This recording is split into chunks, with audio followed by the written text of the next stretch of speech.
Bagaimana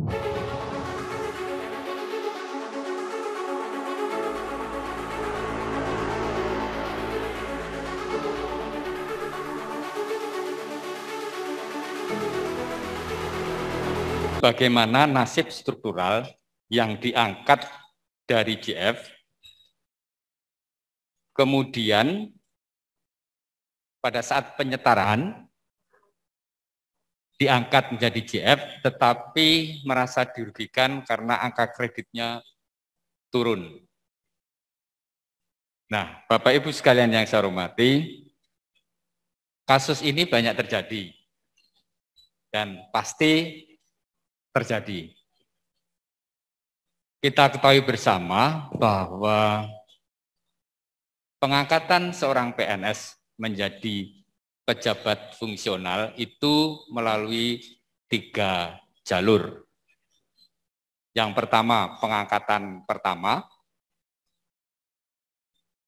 dari CPNS biasanya untuk pengangkatan pertama itu, kemudian melalui perpindahan dari jabatan satu ke jabatan yang lainnya, bisa dari jabatan fungsional yang lain ke jabatan fungsional yang baru, bisa dari jabatan struktural, jabatan administrasi maupun JPT ke jabatan fungsional, dan bisa melalui penyesuaian atau in-passing.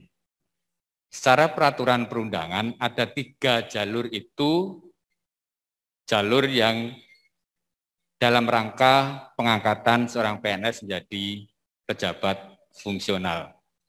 Bagaimana dengan kebijakan penyetaraan birokrasi ini? Kebijakan penyetaraan birokrasi yaitu perpindahan pengalihan dari pejabat administrasi ke pejabat fungsional itu dikecualikan dari 3 jalur tadi. Namun prosesnya mirip dengan penyesuaian ataupun in-passing. Jika kita gunakan kebijakan penyetaraan, maka yang dilihat adalah yang menjadi dasar untuk penyesuaiannya atau untuk pengangkatan sebagai JF yang baru adalah jabatan administrasi yang diduduki. Dia tidak dilihat kepangkatannya. Jadi untuk pejabat administrator, maka disetarakan menjadi JF Madya. Kemudian untuk pejabat pengawas, disetarakan menjadi JF Muda. Nah, terkait dengan pertanyaan tersebut, maka jika dilakukan melalui proses perpindahan, itu prosesnya lebih sulit karena ada beberapa tahapan atau persyaratan yang harus dipenuhi ataupun harus dilalui. Kalau melalui penyetaraan, maka PNS tersebut otomatis dialihkan dalam jabatan fungsional sesuai dengan aturan yang diatur oleh dalam Permenpan. Namun kalau menggunakan jalur perpindahan, maka di sana harus ada uji kompetensi, ada rekomendasi dari instansi pembina, kemudian juga harus ditetapkan formasinya dulu. Jadi prosesnya cukup panjang dan lebih rumit. Jika dengan penyetaraan, maka itu lebih mudah dan lebih simpel. Nah, bagaimana terkait dengan angka kredit? Setelah PNS tersebut diangkat atau disetarakan dalam jabatan fungsional, dalam jangka waktu tertentu dimungkinkan untuk melakukan perpindahan antar jabatan fungsional. Itu yang pertama. Kemudian yang kedua, pertanyaan yang masuk ke kami adalah berhubung karena pandemi COVID-19, maka apakah tidak dimungkinkan proses perbaikan nama, NIP, tanggal lahir untuk instansi daerah bisa dilaksanakan di kantor regional?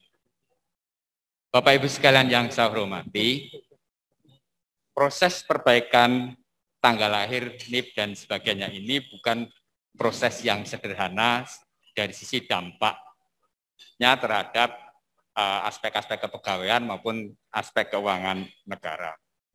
Di kantor pusat BKN untuk instansi atau kementerian lembaga, proses ini melalui sidang tim lintas kedeputian dan diikuti sekurang-kurangnya adalah pejabat pimpinan tinggi Pratama. Dan kami mengedepankan aspek kesetaraan. Kalau ini dilakukan di kantor regional, sidangnya pasti paling tinggi diikuti oleh administrator. Itu yang pertama.